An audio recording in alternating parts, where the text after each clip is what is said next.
নমস্কার, আপনাদের সকলকে আমার চ্যানেলে স্বাগত। প্রথমেই আমি সবাইকে জানাতে চাই যে শুভ নববর্ষ। বড়দের জন্য আমার রইল প্রণাম এবং ছোটদের জন্য রইল ভালোবাসা। কিছুদিন আগেই আমরা জানি 14ই এপ্রিল আমাদের নববর্ষে নতুন বছরে আমরা পদার্পণ করলাম। তার ঠিক একদিন বাদেই ছিল অন্নপূর্ণা পুজো। আমাদের বাড়ির অন্নপূর্ণা পুজোটি এবারে একটু বেশি স্পেশাল। কেন? কারণ এবারে আমাদের বাড়ির পুজো 12 বছরে পদার্পণ করলো। এক যুগ, এই সময়টা অনেকটা পার করে এসেছি আমরা। যেই পুজো প্রথম শুরু হয়েছিল একটি ছোট্ট ঘর দিয়ে, সেই জায়গায় আজকে বাইরে আমাদের একটি ঠাকুর দালান মতো আছে। আমি বিশ্বাস করি মা নিজের জায়গাটি নিজেই করে নিয়ে আমাদের বাড়িতে প্রত্যেক বছর আসেন। তার সাথে নিয়ে আসেন অনেক আনন্দ, উচ্ছ্বাস, উত্তেজনা। আমাদের আত্মীয় স্বজন থেকে শুরু করে প্রত্যেকটি পাড়া প্রতিবেশী এই পুজোয় ভীষণ আনন্দ করে। এই পুজোটিকে ঘিরে আমাদের বাড়িতে আবেগ, আনন্দ সব কিছুই মিশে থাকে। এবার আমরা একটু জানি এই অন্নপূর্ণা মায়ের আবির্ভাব কী করে। চলুন ফিরে যাই সেই দিনটির কথায়। যখন অনেক দিন আগে একদিন মা পার্বতী আর শিবের মধ্যে তারারা বসে কথোপকথন করছেন। শিব এসে মাকে বলছেন যে একটু খেতে দাও তো। মা বলছে খাবার কই? খাবার তো নেই আমার কাছে, দেখো হাঁড়িতে একটা অন্ন নেই, হ্যান নেই, আর তুমি তো সব সময় যোগে ধ্যানে বসে থাকো, তাহলে কি করে আমি অন্ন পাবো? শিব বলে যে আমি সারাদিন ধ্যানে বসে থাকি, আমার কি অত সময় আছে যে আমি অত ঘুরে ঘুরে বেড়াবো? যে অন্য কি? অন্য তো একটা মায়া, আমার চেলারা সবাই খেতে চাইছে তাই তোমায় বলল। অন্য, প্রকৃতি এসবই মায়া। যদি তোমার নিজের মধ্যে থাকে, ধ্যান থাকে, এই করেই দিন চলে যায়। মা তখন বললে তাই নাকি? এই সবই মায়া? তাহলে তুমি জানো না ক্ষুধার যন্ত্রণা কি? তাহলে মা ভাবলেন চলুন। মা তখন কৈলাস থেকে তার 2 সখীকে নিয়ে, জয়া এবং বিজয়াকে নিয়ে কৈলাস ছেড়ে চলে গেলেন। তার ফলেতে সারা পৃথিবীতে দেখা দিল খরা, কোনো ফল ফসল, বৃষ্টি কোনো কিছুই হচ্ছে না। তখন মহাদেব ভাবছেন যে তাহলে আমি যে ভিক্ষা করতে যাব, উনি ভিখারির বেশ নিয়ে ভিক্ষা করতে গেলেন। তখন উনি দেখলেন যে লোকে কি করে ভিক্ষা দেবে। উনি সবার দোরগোড়ায় গিয়ে ওনার চেলাদের সাথে নন্দী ভৃঙ্গির সাথে গিয়ে বলছে আমাকে ভিক্ষাং দেহি। কারোর কাছে তো একটু অন্নের দানা নেই, শুধু খরা। প্রত্যেকটি মানুষ, তার সন্তান সবাই অসুস্থ হয়ে পড়ছে না খেতে পেয়ে। তখন মা ওই করুণ দৃশ্য না দেখতে পেয়ে তখন মা ভাবলেন না, আমাকে কিছু করতেই হবে। মা আবার পৃথিবীতে রূপ নিলেন, মা অন্নপূর্ণা রূপে। কাশীতে বারাণসীতে তিনি রাজরাজেশ্বরী বেশে আবার পদার্পণ করলেন। পদার্পণ করার পর উনি সব নিজেদের ভক্তকে, নিজেদের সন্তানকে আবার নিজের হাতেই রান্না করে খাওয়াতেন। তখনই একদিন উনি দেখলেন যে একজন ভিক্ষুক এসে তার সামনে হাত বাড়িয়ে চাইছে যে হে মা, আমাকে ভিক্ষা দাও। তখন উনি হাঁটতে দেখেই উনি বুঝতে পারেন এটা আর কেউ না, ওনার স্বামী মহাদেব, স্বয়ং মহাদেব, যার থেকে উনি ওনার থেকে ভিক্ষা দেন আর উনিও ভিক্ষা নেন আর কি ওনার থেকে। তারপর থেকেই চৈত্র মাসের অষ্টমীতে এই অন্নপূর্ণা পুজো, মা অন্নপূর্ণা রূপে আমাদের এখানে পূজিত হয়।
लसत् वक्षोजकुम्भान्तरी काश्मीरागरुवासिताङ्गरुचिरा काशीपुराधीश्वरी भिक्षां देहि कृपावलम्बनकरी माता अन्नपूर्णेश्वरी योगानन्दकरी त्रिपुक्षयकरी धर्मार्थनिष्ठाकरी चन्द्रार्कनलभासमानलहरी त्रैलोक्यरक्षाकरी सर्वैश्वर्यसमस्तवाञ्छितकरी काशीपुराधीश्वरी भिक्षां देहि कृपावलम्बनकरी माता अन्नपूर्णेश्वरी।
ভগবতী জয় দুর্গাই নমঃ। দিয়ে প্রণাম করুন বিলম্ব পরিভরায় সমরাজ নাট্যা ময়ক্ষ।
काशी में सिर्फ महादेव नहीं कहते हैं नमः पार्वती पते हर हर महादेव।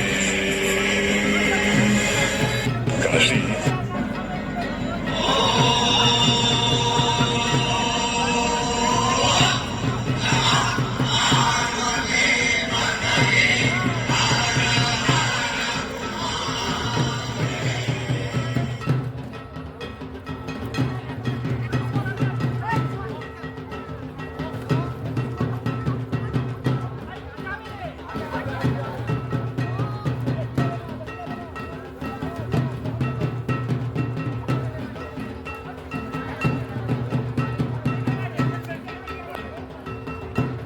এবার আমরা ভিডিওটির একদম শেষ পর্যায়ে চলে এসেছি। তো যেই কথাতে একদম না বললেই নয় যে আমরা পুজোর উদ্যোগ নিই বলতে আমার বাবা মা নেন বিশেষ করে, কেন আমি এখনও সেরমভাবে হালটা ধরিনি, ওনারাই ধরে থাকেন। কিন্তু এই যে পুজো এত ভালোভাবে সম্পূর্ণ হয়, মা আসেন, মা আবার বাবার সাথে কৈলাসে ফিরে যান, এই পুজো এই এত ভালোভাবে পরিপূর্ণ যে হয় আমাদের মনের মতো, সেটা হচ্ছে কিছু লোকের উদ্যোগে, যারা আমাদের পিছনে থাকে, অনবরত আমাদের সাহায্য করে যান, নাহলে এই পুজো কোনো দিন সম্ভব না। তাদের উপস্থিতি আমাদের পুজোকে একটি আলাদা মাত্রা তুলে দেন অতি অবশ্যই, কেন তারা যদি না হাত বাড়ান আমাদের পক্ষে কখনোই সম্ভব না এরম একটা পুজো তৈরি করা, একটি পুজোকে ধরে রাখা এত বছর ধরে যেটা আছে। আশা করি পরের বছরগুলো আপনারা এরকম আমাদের সাথে থাকবেন, এটাই বলবো। অসংখ্য ধন্যবাদ আপনাদের যে আপনারা আমাদের বাড়িতে আসেন, এই 3-4 দিন আমাদের বাড়িটাকে আলোকিত করে রাখেন। তো আপনারাই, মা তো থাকেই কিন্তু সাথে আপনারাও থাকেন। আশা করি পরের বছরগুলো আপনারা আমাদের সাথেই, আমাদের পরিবারের সাথে এইভাবেই থাকবেন। আর কেনই বা থাকবেন না, কেন আপনারাও আমাদের পরিবার। তাই একটি কথা লাস্টে বলবো, শেষে বলতে চাই যে আসছে বছর আবার হবে, আবার মা আসবেন, ওই অপেক্ষায় আমরা রইলাম। নমস্কার। আর যদি